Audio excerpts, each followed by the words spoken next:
জাহান্নামী মুয়াজ্জিন, জান্নাতি জাহান্নামী, জাহান্নামী জান্নাতি।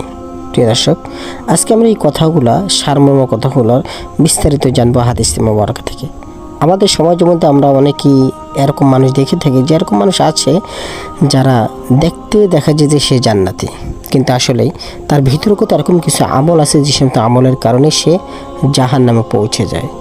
আর এরকম কিছু মানুষ আমরা দেখি যাদেরকে দেখতেই দেখা যায় তার চাল চলন, কথাবার্তা, আচার আচরণে যে সে অবশ্যই জাহান্নামে, কিন্তু তার এরকম কিছু আমল রয়েছে যার কারণে আল্লাহ সুবহানাহু ওয়া তাআলা তাকে জান্নাতে পৌঁছে দেয়।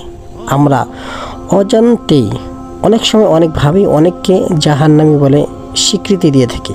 আফসোস, জান্নাতি জাহান্নামী স্বীকৃতি দেওয়ার আপনি বা আমি কে? এগুলোর ফয়সালা তো আল্লাহ সুবহানাহু ওয়া তাআলা কিয়ামতের ময়দানে করবেন। আল্লাহ পাক রব্বুল আলামিন ভালো জানেন। যাই হোক, প্রিয় দর্শক, আসুন জাহান্নামী মুয়াজ্জিন, জান্নাতি জাহান্নামী, জাহান্নামী জান্নাতি সংক্ষিপ্ত এই কথাগুলোর বিস্তারিত হাদিসে মুবারকা থেকে জানি। আমি আছি আপনাদের সাথে কারি কাউসার বিন জামান। আপনারা দেখছেন জানার মহল। হযরতে আবু হুরায়রা রাদিয়াল্লাহু তাআলা আনহু থেকে বর্ণিত, তিনি বলেন যে নবী করিম সাল্লাল্লাহু আলাইহি ওয়াসাল্লাম বলেন যে তোমরা দেখবে যে বা দেখেছো বা এক ব্যক্তি এরকম যে সে আমল এরকম প্রচুর আমল করতেছে, আমল করতেছে জান্নাতি আমল। তোমরা প্রকাশ্যে দেখো যে সে জান্নাতি আমল করতেছে, জান্নাতি ব্যক্তি, কিন্তু সে তার জীবনের একটি ধাপের মধ্যে এসে এরকম কিছু আমল করে ফেলে যেগুলা জাহান্নামী আমল, এবং তার শেষ খাতেমা হয়ও সেই আমলের উপরে, জাহান্নামী আমলের উপরে।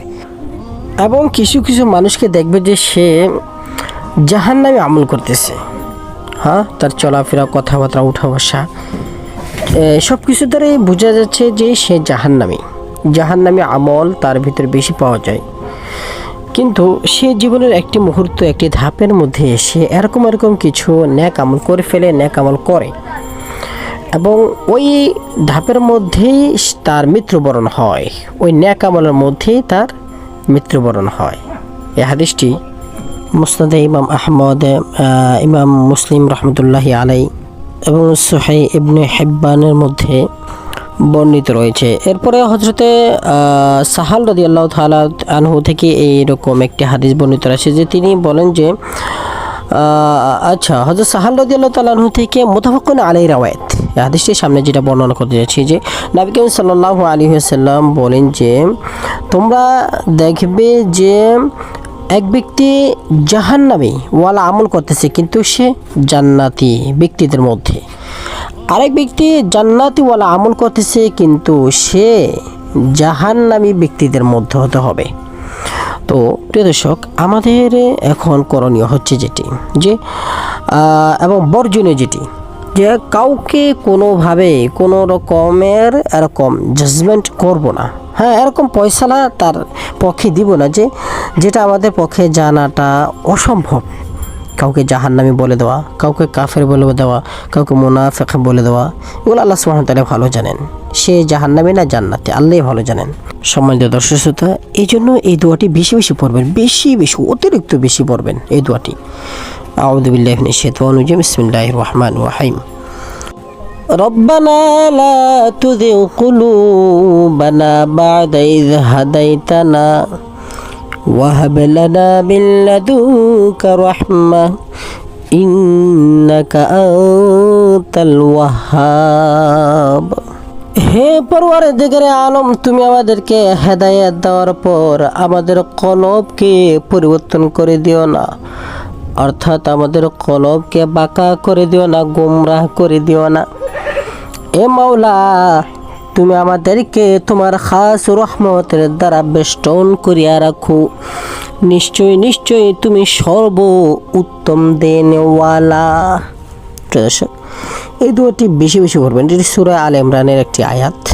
হাদিসে মুবারকা থেকে জানা যায় যে এই দোয়াটি বেশি পড়লে আল্লাহ সুবহানাহু ওয়া তাআলা হেদায়েতের উপরে, সিরাতুল মুস্তাকিমের উপরে থাকার তৌফিক দান করেন। আমিন।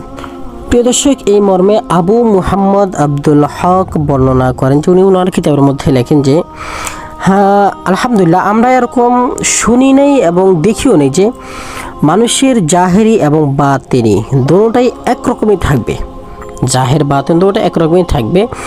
এবং মানুষ তার আমল আখলাক সব কিছু ঠিক থাকা সত্ত্বেও সে জাহান্নামী মৃত্যুবরণ করবে, এটি আমরা শুনিও নেই, দেখিও নেই। তো প্রিয় দর্শক, খাতেমা শেষ তারই বুড়া হয়, তারই খারাপ হয় যে সবসময় সেটার উপর অটল থাকে, যে সবসময় সেটার হয়ে অটল থাকে, তার জামাগের মধ্যে খারাপিটাই আছে। সে খারাপ কাজ করতে করতে এরকম হয়ে গিয়েছে যে সে আর ভালো দিকে ফিরে আসে না।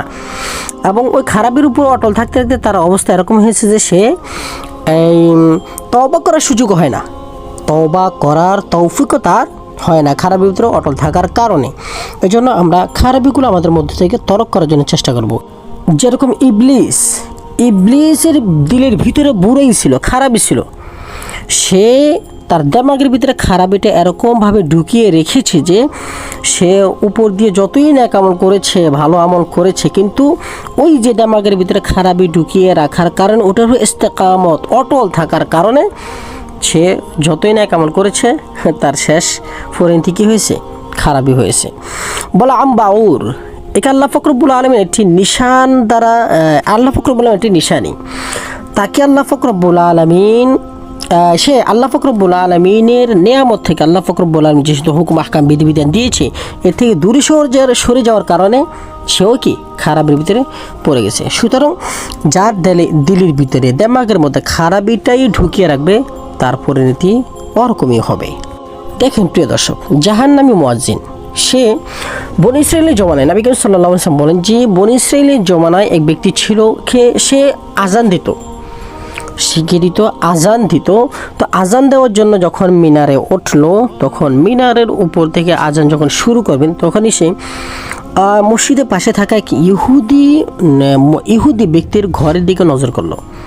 সে মিনার থেকে ইহুদি ব্যক্তির ঘরের কন্যা সন্তানের উপর যখন নজর পড়লো, তার রূপ যৌবনের সৌন্দর্যের মধ্যে পরে আসক্ত হয়ে সে মিনার থেকে নেমে গেল এবং তাকে গিয়ে বলল যে আমি তোমার হসন জামালের উপরে ফেরেফতা হয়ে গিয়েছি, আমি তোমার জন্য পাগল হয়ে গেছি, আমি তোমার রূপ যৌবন দেখে ধৈর্যহারা হয়ে গেছি।